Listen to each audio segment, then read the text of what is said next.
Temple run ಮುಂದುವರಿಸಿದಂತ DCM DK Shivakumar ನಾಳೆ ಚಿಕ್ಕಮಗಳೂರು ಜಿಲ್ಲೆ ಶೃಂಗೇರಿ ಮಠಕ್ಕೆ ಡಿಸಿಎಂ ಡಿಕೆ ಶಿವಕುಮಾರ್ ಭೇಟಿ ನೀಡಲಿದ್ದಾರೆ. ಟೆಂಪಲ್ ರನ್ ಮುಂದುವರಿಸ್ತಾ ಇದ್ದಾರೆ ಡಿಸಿಎಂ ಡಿಕೆ ಶಿವಕುಮಾರ್. ನಾಳೆ ಚಿಕ್ಕಮಗಳೂರು ಜಿಲ್ಲೆ ಶೃಂಗೇರಿ ಮಠಕ್ಕೆ ಡಿಸಿಎಂ ಡಿಕೆ ಶಿವಕುಮಾರ್ ಭೇಟಿ ನೀಡಲಿದ್ದಾರೆ. ಬೆಳಗ್ಗೆ 10:30ಕ್ಕೆ ಶಾರದಾ ಮಠಕ್ಕೆ ಭೇಟಿ ನೀಡಲಿರುವ ಡಿಸಿಎಂ ಡಿಕೆ ಶಾರದಾಂಬೆ ದರ್ಶನ ಪಡೆಯಲಿದ್ದಾರೆ ಡಿಸಿಎಂ ಡಿಕೆ ಶಿವಕುಮಾರ್. ಬಳಿಕ ಮಠದ ಕಾರ್ಯಕ್ರಮದಲ್ಲಿ ಭಾಗಿಯಾಗುವ ಒಂದು ನಿರೀಕ್ಷೆ ಇದೆ. ಶೃಂಗೇರಿ ಮಠದ ಆವರಣದಲ್ಲಿ ನಡೆಯುವಂಥ ಸುವರ್ಣ ಭಾರತಿ ಕಾರ್ಯಕ್ರಮದಲ್ಲಿ ಅವರು ಭಾಗವಹಿಸ್ತಾರೆ. ಶೃಂಗೇರಿ ಶ್ರೀಗಳ 50ನೇ ವರ್ಷದ ಸನ್ಯಾಸ ದೀಕ್ಷೆ ಕಾರ್ಯಕ್ರಮದಲ್ಲಿ ಡಿಸಿಎಂ ಡಿಕೆ ಶಿವಕುಮಾರ್ ಭಾಗಿಯಾಗಲಿದ್ದಾರೆ.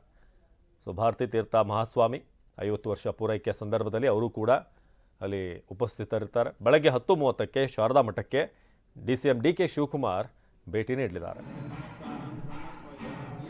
ಈಗಾಗಲೇ ತಮಿಳುನಾಡಿನ ಒಂದಷ್ಟು ದೇಗುಲಗಳಿಗೆ ಭೇಟಿ ನೀಡಿರುವಂಥ ಡಿಕೆ ಶಿವಕುಮಾರ್ ಕುಟುಂಬ ಅಲ್ಲಿ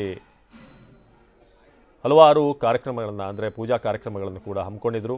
ಸುದಾದ ನಂತರ ಚಿಕ್ಕಮಗಳೂರಿನ ಶೃಂಗೇರಿಗೆ ಬರಲಿದ್ದಾರೆ.